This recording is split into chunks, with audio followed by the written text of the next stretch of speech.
Hey everyone, and welcome back to The Explainer. This one is entirely dedicated to you, the focused learner. Today, we're unpacking a profound, truly transformative concept that is going to completely shift how we approach modern anxiety and, well, just life's inevitable hardships. You know, we live in a world that constantly tries to engineer discomfort right out of our daily existence. We seek convenience, we avoid friction, and we naturally shy away from things that are hard. I mean, think about it. We literally complain when our food delivery takes more than 15 minutes. But the concepts we're exploring today challenge that instinct head-on. It's a framework called the architecture of voluntary resilience, and by the end of this explainer, you're going to see exactly why actively seeking out discomfort might just be the absolute ultimate key to thriving in a really unpredictable world. So, let's jump straight in. Section 1. The inevitability of adversity. Waiting for the unavoidable. To really understand the architecture of resilience, we first have to establish the ground it's built on. I want you to let this first undeniable truth sink in for a second. If you don't go to stress, the stress will come to you. Think about that. You can try to build this perfectly insulated life, avoiding every possible point of friction. You can dodge the difficult conversations, avoid taking on new responsibilities, and just hide from challenging situations. But honestly, it's a totally futile strategy. The universe is just inherently chaotic. Stress isn't something you can permanently outrun. It's an active force, and it will absolutely eventually find its way to your doorstep. And you know, it doesn't stop at just everyday stress. The reality escalates. If you don't go to struggle, struggle will come to you. This rule applies to the deeper, much more profound hurdles we face. Whether we're talking about career setbacks, relationship complexities, or just personal failures, attempting to coast through life without engaging in meaningful struggle only ensures one thing. It ensures that when struggle inevitably arrives, it catches us completely off guard and utterly unprepared. And finally, we hit the ultimate, really harsh reality. If you don't go to suffer, suffering will come to you. Uncontrollable suffering is not something you can hide from forever. It's just an intrinsic part of the human condition. Disease, loss, tragedy, trying to organize your life to permanently evade these things is an illusion. There's no way around it. We are all basically on a collision course with adversity. Okay, let's dive into this next part. Section 2, proactive versus reactive, two paths forward. We're basically faced with two completely different ways to handle this reality. The reactive approach is the default setting for a lot of us, right?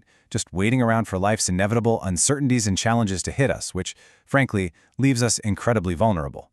Now contrast that with the proactive approach. This is where the whole paradigm shifts. Proactively seeking out challenges significantly enhances our ability to navigate hardship. It's like, rather than waiting for a massive storm to hit your house, you're up there testing the structural integrity of the roof while the weather is still totally clear. So how do we actually pull off this proactive approach? Well, this brings us to the core concept, voluntary resilience. It is the act of voluntarily forcing ourselves to tackle controllable challenges, pain, and discomfort before life throws the uncontrollable situations at us. This is a massive shift in mindset. It means intentionally seeking out friction. It's choosing to take on that complex project at work that genuinely scares you, or waking up at 5 a.m. for a grueling workout, or finally initiating that tough conversation you've been putting off for weeks. By choosing our hard today, we're literally equipping ourselves for the unpredictable hard of tomorrow. Now, what's really interesting about this is how we put it into practice. Section 3, Mastering Controllable Struggles, the Architecture of Resilience.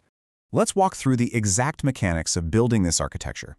Step 1. You actively initiate. You voluntarily tackle controllable challenges and discomfort. Step 2. You don't just face them, you master them. You actually learn how to function and thrive right inside that self-imposed discomfort. And finally, Step 3, well, that's the payoff. Because you've mastered the controllable things, you are now fully equipped to handle uncontrollable suffering when it inevitably arrives. You're using self-imposed hurdles as a training ground to master future tragedies. You are essentially building a psychological immune system. Let's shift gears and look at the why. Section 4, cultivating personal agency. The ultimate outcome? I want you to think of this as your own personal hero's journey. And yeah, you are the hero. Deliberately confronting controllable stressors unlocks 4 massive outcomes. First up, it builds resilience, giving you that essential armor you need for life's uncertainties. Second, it enhances adaptability. You become flexible in the face of change, instead of being rigid and fragile. Third, it fosters incredible personal growth. And fourth, it drives self-discovery. You find out exactly who you are and what you're truly capable of when the pressure is on. Overcoming challenges deliberately equips us for literally whatever the world throws our way, proving for sure that we are far stronger than our baseline comfort zone would ever suggest. Because, at the end of the day, it all boils down to this. Personal agency is cultivated through deliberate practice. This is such an incredibly empowering perspective. Your capacity to handle life's immense difficulties, it's not some fixed, innate genetic trait that you're either born with or you aren't. No way. It's a skill, and just like any skill, it must be cultivated. It requires deliberate, repetitive, and intentional practice. You build your agency brick by brick, challenge by challenge. Which brings us to the final and perhaps the absolutely most crucial piece of our explainer today.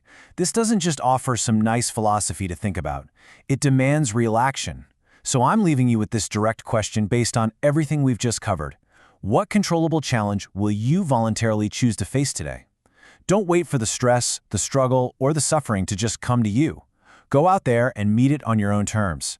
Thank you so much for joining me, and I challenge you to go build your architecture of resilience today.